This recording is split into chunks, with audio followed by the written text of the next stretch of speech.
వైఎస్ఆర్ జిల్లా పులివెందులలో మరో కుట్ర. టీడీపీ గుండాల దాడిలో గాయపడిన వేల్పుల రాము హేమాద్రిపై ఎస్సీ ఎస్టీ కేసు.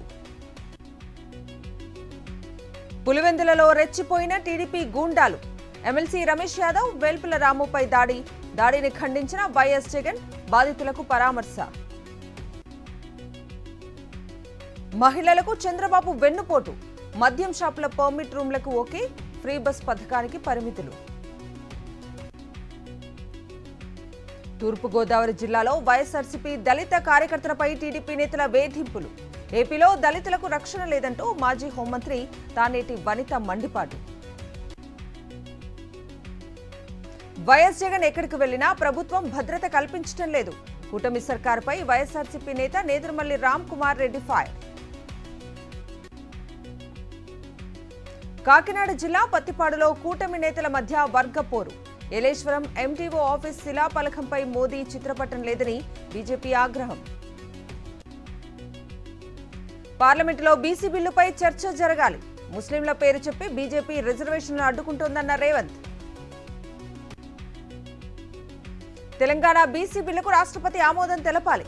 పోరాటానికి మద్దతు పలికిన అందరికీ ధన్యవాదాలంటూ రాహుల్ గాంధీ ట్వీట్. తెలంగాణలో మజ్లిస్ చెప్పినట్లు పాలన సాగుతోంది. రిజర్వేషన్ల పేరుతో రేవంత్ డ్రామాలంటూ కిషన్ రెడ్డి ఫైర్.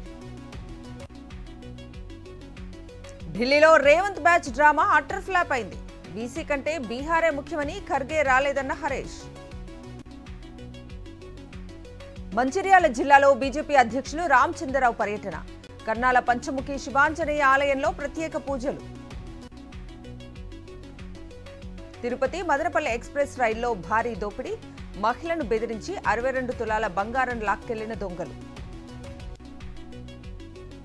పెద్దపల్లి జిల్లాకు చెందిన మావోయిస్టు అగ్రనేత మల్లా రాజిరెడ్డిపై అరెస్టు వారెంట్ జారీ చేసిన ఛత్తీస్గఢ్ రాష్ట్ర కాంకేర్ జిల్లా స్పెషల్ కోర్టు. కర్నూలు జిల్లా గవిగుట్టు గ్రామంలో భూ వివాదం. ఇరు వర్గాల మధ్య ఘర్షణ, ఇద్దరికి తీవ్ర గాయాలు. వేములవాడ రాజరాజేశ్వర ఆలయంలో ఉద్యోగాలు ఇప్పిస్తానని మోసం. 2 లక్షలు వసూలు చేసిన అవుట్సోర్సింగ్ ఉద్యోగి లక్ష్మీనారాయణపై కేసు. అనంతపురం జిల్లా గుంతకల్లులో డిటోనేటర్ల పేలుడు. కార్మికులు ముస్తఫాకు గాయాలు, ఆసుపత్రికి తరలింపు. భూపాలపల్లి కలెక్టరేట్ వద్ద మధ్యాహ్న భోజన కార్మికుల ధర్నా. గత 5 నెలలుగా జీతాలు పెండింగ్లో ఉన్నాయని ఆవేదన. అనంతపురం జిల్లా గుంతకల్లులో విషాదం. పురుగుల మందు తాగి గర్భిణీ సూసైడ్. వరంగల్ జిల్లా చింతనెక్కొండలో దొంగల హల్చల్. వృద్ధురాలు మల్లమ్మ మెడలోంచి బంగారం లాక్కెళ్లిన వ్యక్తులు.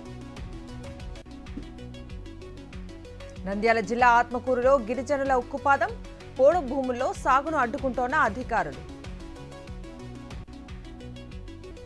శ్రీశైలం దేవస్థానంలో నందీశ్వర స్వామి వారికి ప్రత్యేక పూజలు. సకాలంలో వర్షాలు కురిసేలా చూడాలని భగవంతుడికి అభిషేకాలు. ప్రధాని మోదీ చైనా పర్యటన ఖరారు. ఈ నెల 31 నుంచి సెప్టెంబర్ 1 వరకు టూర్. ఎస్సీఓ సదస్సుకు హాజరు కానున్న మోదీ. మరోసారి టారిఫ్ బాంబు పేల్చిన ట్రంప్. భారత్పై 25% అదనపు సుంకాలు. మొత్తం 50% టారిఫ్ల విధింపు.